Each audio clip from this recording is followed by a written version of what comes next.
Bom dia, boa tarde, boa noite, galera. Sejam bem-vindos ao canal QAB e hoje nós continuaremos a estrutura da norma e, consequentemente, no futuro vamos falar sobre a validade da norma. Enfim, no vídeo anterior a gente já resumiu tudo aquilo que a gente viu praticamente para a gente poder entrar nos tipos de norma problemática de Kelsen e talvez as estruturas de regra de conduta. Então vamos começar a entrar dentro da estrutura da norma com as questões de Kelsen sobre a norma. Então, o que efetivamente caracteriza uma norma jurídica, seja ela de qualquer espécie? Ou seja, ele coloca aqui como várias formas e várias espécies, mesmo sendo a ética jurídica uma coisa só. Então, esse é o primeiro ponto que eu vou salientar aqui com vocês. E o fato é de ser uma estrutura proposicional enunciativa de uma forma de organização ou conduta que deve ser seguida de maneira objetiva e obrigatória. Então aqui a gente tem vários elementos. Primeiro, uma estrutura de proposição é uma estrutura lógica. Eu não sei se eu já expliquei para vocês o que é uma lógica proposicional, mas vamos lá. Então, via de regra, uma estrutura proposicional é uma estrutura que tem dois enunciados e uma conclusão. E no caso, o enunciado 2, ele é uma conclusão conjugada com o enunciado 1. Basicamente, essa é uma regra básica de lógica ou estrutura proposicional. Aqui ele coloca mais uma coisa. Enunciativa significa que essa lógica ela não é apenas de proposição, mas ela tem enunciado, ela é enunciativa, ou seja, ela está mostrando alguma coisa. Quando você fala sobre enunciar, é como se você estivesse demonstrando ou dizendo, olha isso aqui, fulano. Então essa é a ideia. Então ele está enunciando o quê? Uma forma de organização ou uma forma de conduta. Então aqui a gente vê duas partes dentro da norma jurídica. Uma norma jurídica de organização e uma norma jurídica de conduta, que deve ser seguida de maneira objetiva e obrigatória. Então aqui ele já coloca que não pode ser subjetiva, tem que ser objetiva e ela deve ser obrigatória, que é a decorrência lá das aulas anteriores sobre a heteronomia, etc, todas aquelas coisas. Então, pela decorrência daquilo, nós temos a obrigatoriedade e a objetividade, como nós vimos anteriormente. Então aqui ele explica mais o que eu expliquei para vocês sobre a correlação, significado pleno de uma regra jurídica e a integração lógico-complementar das proposições que nela se contém. Foi o que eu expliquei anteriormente. Afirmamos que uma norma jurídica enuncia um deve ser porque nenhuma regra descreve algo que é, mesmo quando, para a facilidade da expressão, empregamos o verbo ser. Ou seja, nessa parte aqui, ele está dizendo aquela questão do deve ser. Ou seja, é uma ação que ainda não aconteceu, mas nós estamos descrevendo a ação. Mesmo que a gente fale no verbo ser, a gente não está falando o que é. Essa é a ideia que ele coloca como deve ser. Aí aqui ele dá um exemplo. É certo que a Constituição declara que o Brasil é uma república federativa, mas é evidente que a república não é algo que esteja aí diante de nós, é apenas uma ilusão, ou seja, uma ficção. Aquela norma enuncia que o Brasil deve se organizar e se compreender como uma república federativa, ou seja, é aquela ideia de você tem que se ver fodão, tem que se ver como um shed fudido e se compreender como um shed fudido. Essa é a ideia. Mesmo que você não seja, você tem que se fazer atos que sejam comparados a esse tipo de organização. Então essa é a ideia básica. Essa, por sua vez, só tem sentido quando se ordena e se atualiza através de um sistema de disposições que traçam os âmbitos de ação e de competência que devem ser respeitados pelos poderes da União, dos Estados, do Distrito Federal e dos territórios. Que está dizendo que toda a ação e a competência elas devem ser respeitadas.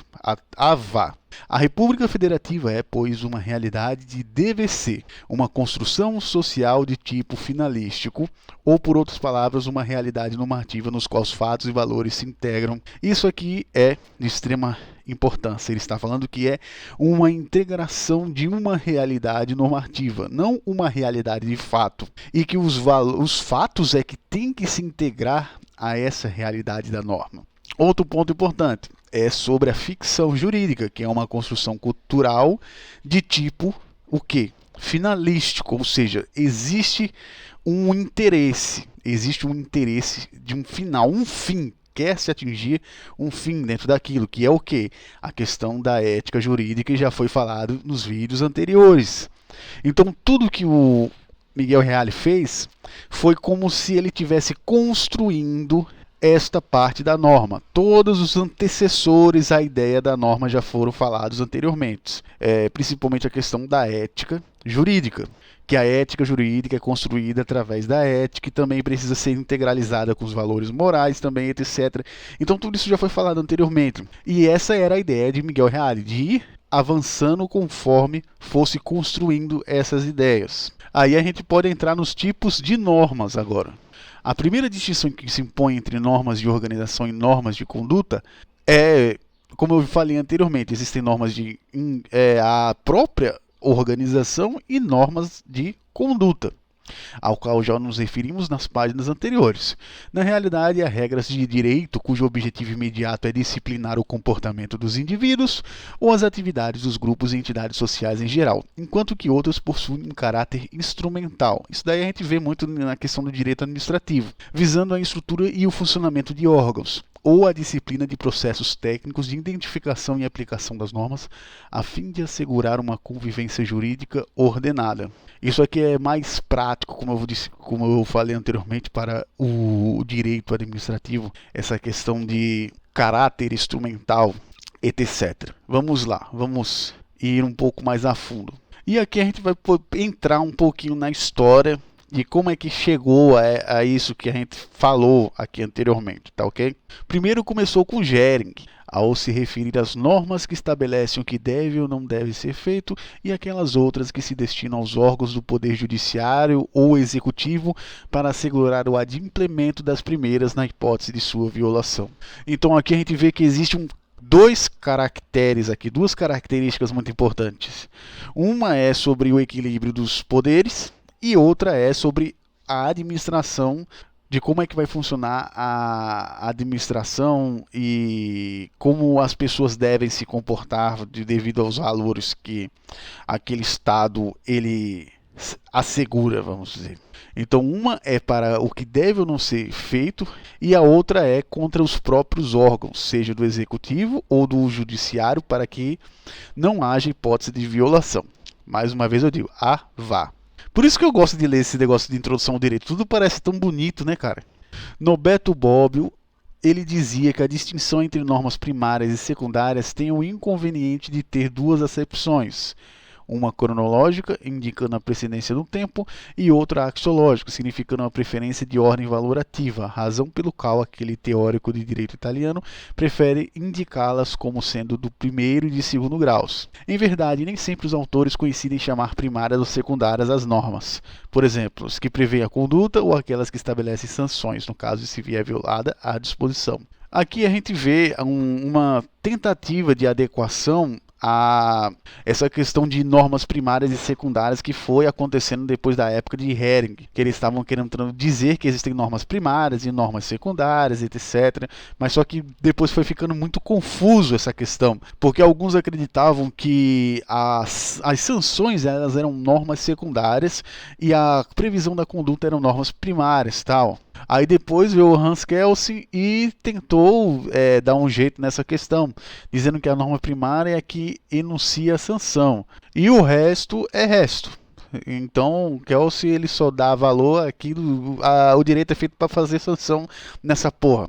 O deve ser é sanção, só aquele negócio lá deve ser não sei o que e pronto, acabou-se. E isso daí é a primária mesmo e o resto que se foda. Então essa era a opinião de Kelsen. Aí veio o Hart, que foi o que mais explicou sobre essa questão, que ele dizia o seguinte: as normas primárias distinguem-se por referirem a ação ou criarem uma obrigação, o que no fundo corresponde à doutrina tradicional, enquanto que as secundárias, que se reportam às primárias e delas são subsidiárias, não se limitam a estabelecer sanção, mas são mais complexas, importando na atribuição de poderes. As normas secundárias, no seu modo de ver, abrangem três tipos de normas, que ele denomina como reconhecimento, modificação e julgamento. Certo, antes de começar essa parte, vamos lá, vamos entender o pensamento do Hart aqui. Então, ele diz, beleza, tá certo. Então as normas primárias são aquelas que fazem ação ou criam obrigações. Tá ok, beleza. As normas secundárias, elas têm que ser subsidiárias a essas primeiras também. Mas só que elas não vão ser apenas sanções, essas normas secundárias, por causa da complexidade, porque elas atribuem poderes. Então as normas secundárias, elas atribuem poderes. E esse fato é muito mais complexo do que a própria ideia de sanção. Nem sempre vai estar fazendo uma sanção à norma secundária. Aí ele dividiu isso daí em três: as normas secundárias de reconhecimento, modificação e julgamento. Sendo que as normas de reconhecimento são aquelas que se destinam a identificar as normas primárias, possibilitando a verificação de sua validade e, por conseguinte, se elas podem ou não ser consideradas pertencentes a dado sistema ou ordenamento. Hoje em dia, quem cuida das normas de reconhecimento é o STF. Vamos para a próxima. As regras de modificação, elas regulam o processo de transformação das normas primárias, sua revogação ou abrogação, enquanto as normas de julgamento disciplinam da maneira mais precisa possível a aplicação das normas primárias. Então aqui a gente vê que o sistema ele funciona de três jeitos, os sistemas secundários, e agora você consegue ver a importância da introdução do direito, porque se o ordenamento jurídico for destruído amanhã, a gente pode construir outro baseado nas informações que a gente tem sobre a introdução do direito. Por isso que eu sempre achei muito mais importante você entender a introdução do direito do que o direito em si. Como está dizendo aqui, a gente pode ver que o poder de reconhecimento ficou na mão do STF, o poder de modificação ficou com o legislativo, que é a norma secundária de modificação, e a norma secundária de julgamento foi para o judiciário, no judiciário abaixo do STF e dos tribunais superiores. Então a gente vê que como é que foi construída as coisas quando a gente consegue entender o que é o direito, o que é a introdução do direito. Por isso que eu fico muito puto, mano, quando a pessoa fala que não estuda direito ainda quando está estudando a introdução do direito, porque isso aqui é de uma riqueza imensa, ok? Vamos continuar agora, esse vai ser o último tópico de hoje para a gente fechar o vídeo. O essencial é reconhecer que as normas jurídicas, sejam elas enunciativas, de forma de ação ou comportamento, ou de formas de organização e garantia das ações ou comportamentos. Então aqui a gente vê como que a Constituição ela foi construída, porque ora ela fala sobre direitos e outra hora ela fala sobre garantias também, que é o que ele está dizendo aqui. Não são modelos estáticos e isolados, mas sim modelos dinâmicos que se implicam e se correlacionam, dispondo-se num sistema no qual umas são subordinantes e outras subordinadas. Isso acontece. Umas primárias e outras secundárias. Umas principais e outras subsidiárias ou complementares. Então ele está falando sobre toda a organização do ordenamento jurídico, segundo ângulos e perspectivas que se refletem nas diferenças de qualificação verbal. Veremos a importância dessa observação quando tivermos de caracterizar o direito como sistema ou ordenamento. Isso aqui vocês vão ver no futuro, quando tiver bem no finalzinho dessa introdução ao direito, aí ele fala sobre como foi criado o ordenamento, como é que ele foi dividido, direito público, direito privado, que é isso que ele está querendo dizer aqui. Ou seja, ele está dando tudo aquilo que foi planejado antes mesmo do próprio ordenamento jurídico brasileiro ser criado. E é isso que a gente vai falar sobre o ordenamento hoje, sobre a estrutura da norma. Espero que vocês tenham gostado do vídeo de hoje. E na próxima a gente vai continuar sobre a estrutura de regras de conduta e a tridimensionalidade da norma. E então até a próxima e valeu, galera!